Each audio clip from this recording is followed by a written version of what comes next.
with all the rumors and speculation going on about the whole, oh, WWE is hinting that the World Heavyweight title is coming back as part of the brand extension, happening again in July 19th, since there has been constant commentators, WWE.com, saying WWE Championship instead of saying WWE World Heavyweight Championship, and regarding Dean Ambrose's current reign, and now everything's pointing that it might be returning the WWE the World Heavyweight Championship belt, which I honestly wouldn't complain. Like, compared to the WWE Championship and the World Heavyweight Championship, the World Heavyweight Championship was always my favorite belt, mostly because how it didn't feel old, yet it felt new, yet it didn't feel all new and whatnot. Whereas the WWE Championship, it always kept changing models like every several years, like every 5 to 10 years. Like then first we had the old 1980s championship that Hulk Hogan won. Then we had the Wing belt, and then we had the Attitude Era belt. Then we had the Smoking Skull belt, the Brahma Bull belt. Then we had, let's see, the Undisputed belt. Then we had the Spinner belt, and now we have this new belt that was introduced by The Rock in 2013.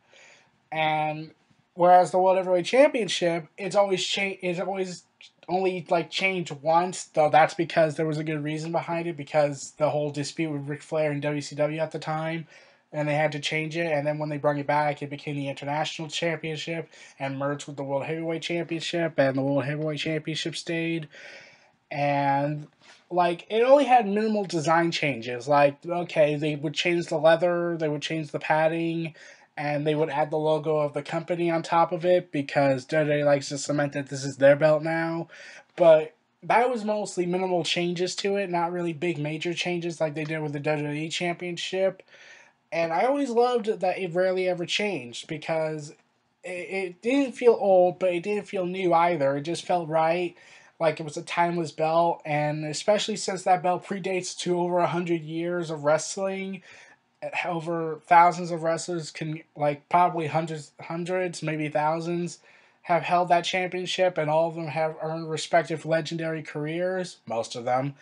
Um, and also it would create big opportunities for younger guys, and like during like between like the 2000s when they brought back the World Heavyweight Championship to like 2010ish, I called it the Veterans Championship because I mostly learned about all these veterans that held the belt, and it seems like now they were still holding the belt, like with Triple H holding it, then John Cena holding it. Like, I called it the Veterans Championship because I felt like that was for veterans, and the WWE Championship was for the young horses.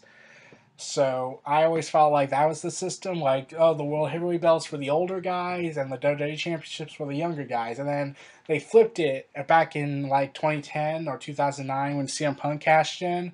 Like, yeah, it went with Batista, it went with Rey Mysterio, but like like those reigns were mostly then have it replaced with guys like Kurt Angle, The Undertaker, Edge, and Christian. Like, yeah, they won the title their first time, but they were already established veterans and already had big careers already set in stone. This was just adding more prestige and giving their dreams. And I always loved that the World Heavyweight Championship just felt timeless to me. Um, and to see it come back, like I'm expecting the first world champion of the new era of the brand extension, to be AJ Styles, since it seems like John Cena and AJ Styles seems to go to eventually battle for the belt. Since it's been rumored that the first inaugural champion will be during the AJ Styles versus John Cena feud. So at SummerSlam, they're gonna crown the world title most likely, and it's gonna go to either AJ Styles or John Cena. I'm hoping it's AJ Styles because I really don't want to see John Cena break Ric Flair's record. Like, really don't, since it's mostly tactless. Whereas Ric Flair earned all those titles, and also because WCW politics were just out of control, and Ric Flair had no control over it whatsoever. John Cena politicked a lot, most likely, because there's reasonable doubt on that. Whereas Ric Flair was bitter with WCW and how they kept screwing him over and whatnot, how he just wanted to be in this main event tier, and then they pushed him down the card because we have all this cool stuff going on. You're old and whatnot. You're out of date with us.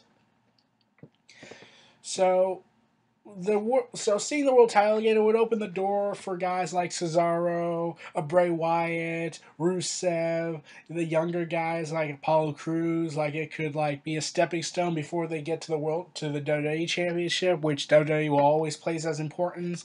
Like I get why there would be some concern regarding it, since the top prize was always the WWE Championship, and the World Heavyweight Title was treated as, some people called it, the Super Intercontinental Championship during its later years in WWE, how it was always considered inferior, and well, I didn't really like the direction they gave the World Heavyweight Championship during Alberto Del Rio's reign.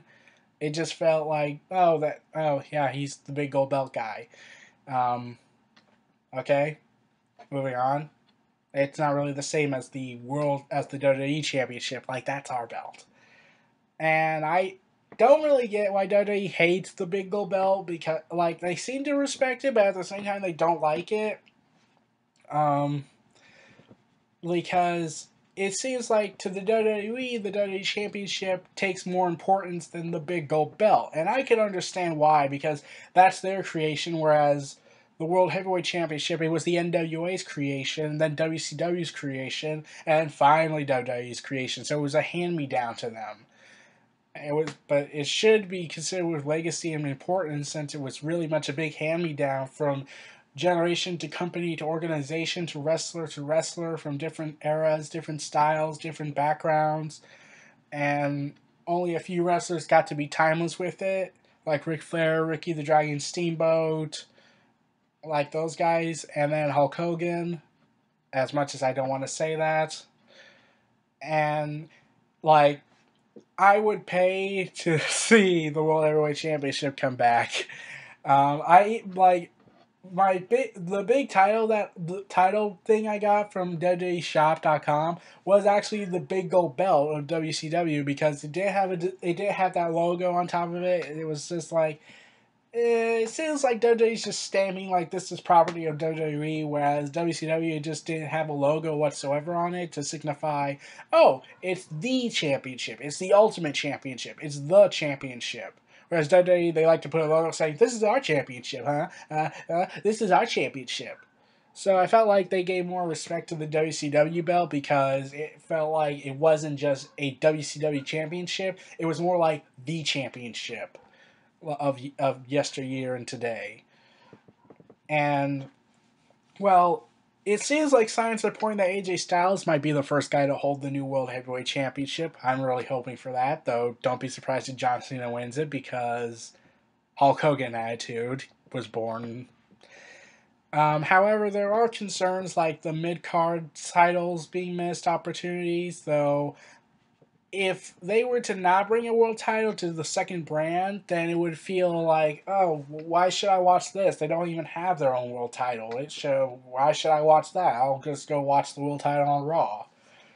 And with WWE trying to take SmackDown more seriously, since the USA Network was pressuring them to get your ratings up, get your viewership up, do this, do that, do that, do that. And I gotta give credit to the network for having balls to tell Vince to say, can you do better with SmackDown? Like, we paid a lot of money for this, but we're not getting the results we were hoping for. So could you do this? And with this live showcasing they're doing and all that, like, I see big potential in it.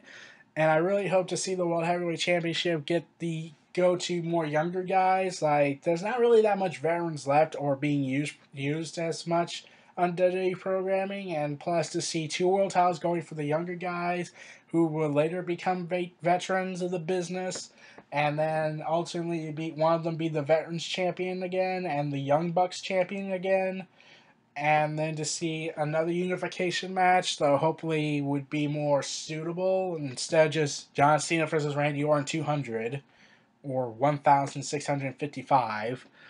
So those are my thoughts on WWE potentially bringing back the big gold belt. This was Near Reality Entertainment. Feel free to like, comment, subscribe, and donate. Stay tuned for more.